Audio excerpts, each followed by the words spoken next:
to us? It starts there, where people were actually, their land was repossessed. People's land was repossessed then. That's when they did the Land Act.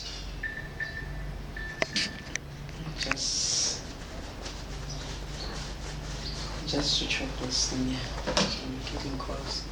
That's where it started. When white people repossessed black people's land. Because when they came in 1652, they had no land. They found us here, but they took everything, which is a problem even today.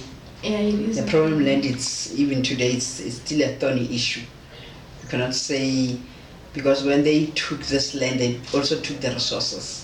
Yeah, they took the resources. The resources, because the land, it has its own natural resources, and even today we don't own them as indigenous people of this country. Okay. That's the sad part. Would you say we believe in Boto, Ubuntu, like humanity? Can you say that it sold us out? Because these people, they came from another land and they came to the parent dark city. What they saw Africa is the dark land, okay? And then we gave them food, we gave them water. Everything. We gave them, we welcome them. Yes. They didn't have, when that dromedaries sheep never brought cows into this country. This is very, very, very important because, my dad was also in Robben Island. When I interacted with him, I said, Dad, why did you join the struggle? He told me that, in Virginia, in the Free State, Yes. his father had a big farm with many, many, many, many cows. And the Boers took those cows. That's how then he joined the struggle in 1947. That's my dad telling me this because I was not born then. Yeah, Because when I asked him, he said, they took everything, and that's how then I dedicated myself to the struggle. So you were born into the struggle? I was born into the struggle. Both my parents, mom and dad, were activists. How did they influence you? Yes, because they fought a good fight. And this is the influence that I got from them. Really. And they told me that we were going to be liberated. But when I look at today, we are liberated politically, but economically we are somewhere else. Not liberated. And this is the question of land. And that's why I said the land, that's where everything starts. Because they took land and its resources. Even today, for instance, in Alex here, we can't build this 2 square mile piece of land where we were confined in it. I remember when I grew up, my e-pass, quality pass, it had a 30, even in the permit, it had a 304 number. 304 number, meaning that I'm confined in Alex. Only. And I got married and my kids' birth certificates were 188, that's Johannesburg. So we were not even allowed to work in Johannesburg as people of Alex in the past. I wanted to go through the timeline, but since we're talking about the struggle already and how our land was taken, the TRC, how do you feel about it? I don't know. The TRC was just because it didn't actually even resolve most of the issues. Resolve concerns that were raised by people. It didn't. And at the moment we have something which is the committee we're going to benefit. Alex is one of the townships that is going to benefit. Rehabilitation. That's the TRC rehabilitation. Wow. Currently, they're going to build something. I think it's going to be like a museum or whatever. A museum. Where people would come in and tell their stories. We went to Fort Checker Museum. Yeah, it obviously captures the history of the Boers. Oh, yeah, of course. Yeah, and we also went to Apartheid Museum. There's a huge difference. Like Kwapate Museum, there's more information. There's information as in visual and audio pictures. But go for Chukka Museum, there's statues, there's people. Like you've got the objects. This is the teaspoon that was used by Piet Retief. Like those things. How come in our culture, in our history, we're not able to do that? How come we couldn't capture those things? Or this is what was used by this person. I was very jealous when I went there, and I was very offended. I was like, wow, why can't my people do this? These are artifacts. These are artifacts. In every museum or interpretation center, you'll find artifacts. Of which the people of Alex, I think you've seen something at 7th Avenue. Yeah. Where we're going to request people to bring in their artifacts. Okay. That this was used by. I mean, whites have always kept their history. So It's intact. You know, we went to Salmon's Town. You know Salmon's Town in Western Cape. We went there. We went to the graveyard. Right at Salmon's Town, you know, it's a big harbor, and we went to the graveyard there. Blacks were called savages. On the you know the stone, it's written, "Here buried a savage." Salmon's Town. Because when I'm part of the heritage group here in Alex, so we went around also searching for information. Yes. And most of the information about Alex is at Maibuye Center. Maibuye Center, it's University of Western Cape. Okay. That's where we find most of the things. But I'm just telling you about Salmon's Town. When we went there, we were just going to visit the graves. And here buried Savages. as savages, that's a black person. It means it's somebody who was just a slave, a savage. And when we saw another grave, here buried Mr. Potgieter, son of so and so. His father was this and that. You know, on the stone it's written. You see the history there of the person that is lying on that particular grave. But a black person is a savage. Here lies a savage. Wow. This is how painful our history is in this country. Here lies a savage. And this African man, it's Mr. So-and-so, who has an MP, who owned whatever. It's written, it's engraved on the stone. So, but a black person is a savage in his own country. Own country, called a savage. This Mr. So-and-so, a child of so-and-so, and so on and so on. It was painful reading those things. Going through those graves, it was painful. Yeah, that's why we ask about the TRC, because it is truth, reconciliation.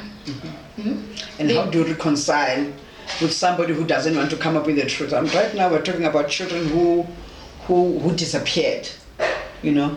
They disappeared. Yeah. And they cannot just disappear. Somebody took them, or somebody killed them and buried them somewhere, you know. It's terrible. You know, when thinking about the history of this country, we would cry at all times. You'll never just keep quiet. Disappeared? No way. Yeah, it does. And it's also difficult for us as the youth, because for me, I'm young, I learn about the history. They say history lies in the hands of the victor. They write these things. They write these things, yes, on our behalf. On our behalf. That's the sad part, on our behalf. And I don't know, maybe things will come right. Because it's difficult. We can't be like Zimbabwe and say we're just turning the tables upside down. It cannot happen, because then everybody will just disappear. Then we'll be back to square one, to zero, to Z. You see? Maybe little by little, the African National Congress will conquer this. Because we are going there now. Because the question of buying, what do they say it? Willing buyer and willing seller. Yes. It didn't work for 20 years. Yeah, it didn't work. It didn't work. 20 years of democracy, and Alex is still like this. Alexander's still like this. Well, Alexander, there's also another dynamic of property owners. Wale Serote is also a child of a property owner here in Alex. Wow. I'm also a child of a property owner here in Alex. And people were given 50,000 rent as a compensation. So in other words, the previous regime repossessed, properties from people, because these people bought land. I still say Pap and Fas had foresight. Because when he sold this to people in 1912, he knew that 1913 is going to be a land act. He knew that very well because he was an MP. It was planned. Yeah, it was planned. So he knew the plan, but said, at least for these people, I'll leave this for them. Like so that's Pap and reforms, Fas, yeah. The reforms. Can we just go back? Okay, Nelson Mandela came here in 1940s. In 1940s, in the 1940s, yeah. You were not yet born by then. Pardon? No, I wasn't born then. Yeah, like we said, you were born into the struggle. Mm-hmm. Did he have any influence on you? Like your parents were struggle heroes, okay? Mm-hmm. My parents worked with Mandela. Okay. They had meetings with Mandela. Mm-hmm. But I didn't. I was young then. I was still a child. How was your encounters with him? Mandela? I saw him when he came out of prison, because when I went in 1970, it was myself and Zinzi were relieving our parents, because my mother used to go, twice a year. But then that particular year, because now I was 16, I had to wait up until I was 16 in order to go and see my dad. Wow. When he left, I was 9 years old. 9 years old when he was arrested. So you only saw him when you were a teenager? Yeah, teenager. Yeah. That's practically like by the time we were in your teens, we're completely different people. His legacy, how would you describe his legacy? Okay. Madiba? Is in Alexandra. What is his legacy here? Oh yeah, Madiba, the legacy, I would say Madiba was shaped politically by Alex. Yeah. He was shaped politically by his Alexandra. Political life. His born here in Alex. Mm-hmm. He was shaped and formed by Alexandra. Alexandra used to be a political TEF. When you hear and when you read about it, it was a political TEF. If you want to be somebody, an activist. you'd come to Alex. Initiation school. This is where he was formed and shaped to be what he is. And that's why he holds Alexandra very dearly in his heart. He said, in Alex I had a home. It's just a small room. Yeah. In Alex I had a home, but in Serote I had a house. Yeah. This is how dearly Madiba, holds Alex. And then his legacy to the country? Our legacy to the country, well, because Mandela, very funny, very, very funny man. From being persecuted to be and become a loving person and forgiving person. I wouldn't be Mandela. Yeah. I wouldn't be Mandela. I wouldn't be Mandela. I wouldn't be Mandela. Even today, my heart is still sore. What our people went through in this country. I wouldn't be Mandela. Mandela is something else. Let's just put him there and say, this is the man who, after all the atrocities, all the evil things, but he came out and, in a forgiving heart. That's Mandela. That's true. It's Mandela, and we cannot be Mandela. Unfortunately, when you see young people rising up, and according to when read about Mandela, he used to be Sanyova in his youthful time. Yeah. But coming out of prison, then he's this man matured, able to forgive whoever that did whatever that he did to him. So we don't know, maybe even these youngsters, they'll mature one day, that are saying now we need to turn the tables upside down. Unfortunately, it won't be good for the country. Yeah, we know It won't be good for the country. Yeah, it prevented a civil war, in my opinion, but it still aches. Because we also have a legacy of that. We the legacy of that. We're not born fees are after 94, but for us it's not viable. We can't say we have this and that because it's still difficult for us to, we went, when we were also for Teka Museum, there were white people, lots of white people, like they came to be their history, even young people. We were the only blacks, to be honest. You know what, there's something wrong with our black society, yeah, especially after 1994, this past 20 years. Normally I go around talking to people like you do. The parents, I would blame myself.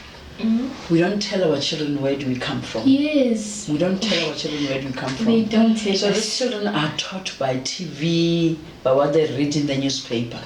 So they make decisions in terms of that information. But you know, I remember one day coming across young people like yourselves, and they said to me, "Oh, we have changed. We're no longer going to vote ANC. We're going to vote DA." Then I said, "Where's your mom?" I asked them, "Where's their mom?" They said, "Kokwana in Tsonga." I said, "Kokwana uala." Then I said, "Let us go to Kokwana. I want Kokwana to tell Miss Kokwana didn't tell you where do we come from. I want Kokwana to do it." And I went there with them to Kokwana, and Kokwana started telling them. She even told them things that I didn't even know, you know. I said, "But Kokwana, why didn't you tell your daughters?" This is where because particularly here in Alex, we wouldn't live in Alex if you're not a property owner or having a permit. You wouldn't live in Alexandra. You'll be arrested now. Can you trust us with your legacy? Trust our generation. Do you believe that right now we have Twitter, we have Facebook, we have cell phones, technologies everywhere. Everybody's chasing their life, their careers. Nobody's stopping to take a breather. Like, okay, this is where I come from. Like, is Tagazelo, right? We can't do that. But is there hope for us? I think that's the materialist. Especially you youngsters, you are too materialistic. And we didn't grow up. When I did my JC here at secondary is not Alex High School. Yeah. Secondary is there by 15, where it's really. That's where secondary, that's where I did my JC. We were studying under the candle, not lights. We never had laboratories. JC. Yeah. Never had laboratories.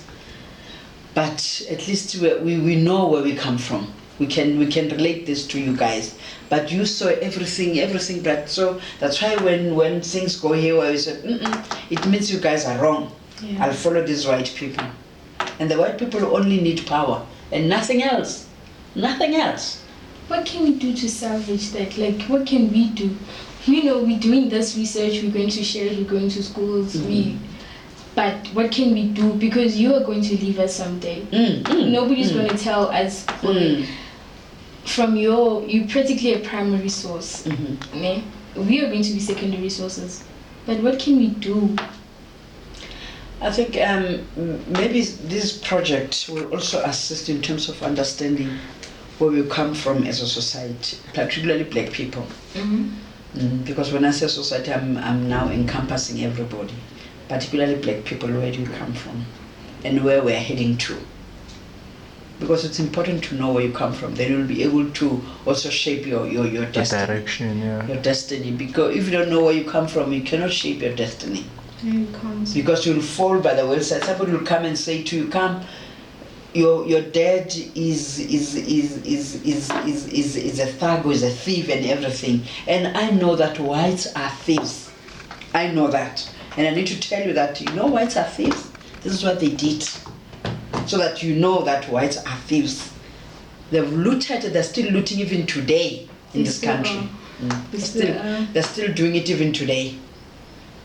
And they want to, when they come back, they still, because they felt now, blacks, barabonets. So they still want to maintain whatever. And when they can be into power, it's going to be worse. It is going to be worse. Because they're going to tear everything apart. And if they tear us apart, no one will go to exile in this country. Yeah. Because whatever, if the polls agree with them, it will be a democratic process. So everybody will respect that. UK will respect that, Russia will respect that, America will respect that. So that's the sad part, That's the sad part, because people don't know that if they come in, there won't be any exile No one will say, I'll go to Botswana. No shelter. No shelter. No one's going to shelter you. Because that's a democratic process that took place. Why they sheltered people before is because there was no democracy in this country. So now there's democracy. There's democracy. If Maburo akena gape abusa, forget it. Forget it. You're going to feel it alone. Tla tshwara makaka jwale ka batho ba ko Western Cape. Ntho le yang tla ele mara ba ba kukane. That's why I always tell people what is happening in Western Cape, don't think it won't happen here in Gauteng. It's because These are the super provinces. Mother city as well as Gauteng. This is the economic hub of the country. Of Africa. Not just South Africa, but of Africa. Wow. So if they win here, they know that they're going just to remote everybody. Yeah, and it'll be very easy because we take children from their black communities, we take them to white schools. It shows They indoctrinate them, and we still believe we believe whites are superior than they're like gods. When I grew up, there were pictures that I remember very well. There used to be a black person carrying a spade, leforok, that would be called a devil, and God will be white. And then with the lights around. With the light, yes. So, living today. So religion plays a role as well, right? Religion plays a role. It played a role. It played a role. Yeah. In terms of apartheid, they were dealing with the psychic more than anything else. That's why it lasted so long. They started to become violent lately. In the 80s. Otherwise, the psychic they were dealing with the mind more than anything else. The very picture it's a devil. Yeah. So they were dealing with psychic and for professor in sociology. Yeah. So you knew he was with the yes, they were professors, these people. They knew if you need to deal with the mind more than anything else. That's why we hear people saying,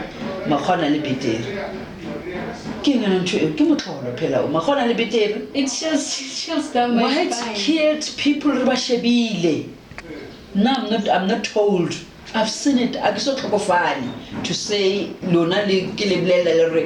Mesota said to us this. Now I've with my naked eyes. Killing people, mowing everyone. I've seen that.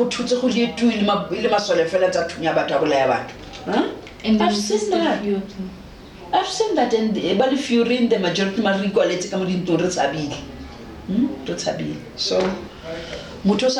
why it's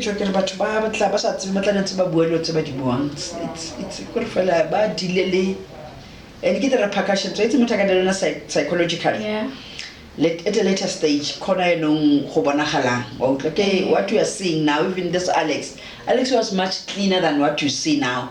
I grew up here. I was born here, I grew up here. It was clean because of this influx control. Then after the unbanning of the influx control, then people flock. And Alexandra being its proximity, you literally walk to Sentim, literally walk to Bramley, literally walk to Edenvale. You can even walk to Midrand. And it's close to everything. Proximity, I think, to the airport. Airport it's only 10 minutes. Wow. 10 minutes to the airport. Kiboni police station, you bring me that side. Yeah. And there's Sentin here. Yeah, it's very close. If you're not more situated, you literally walk to work. You don't to end.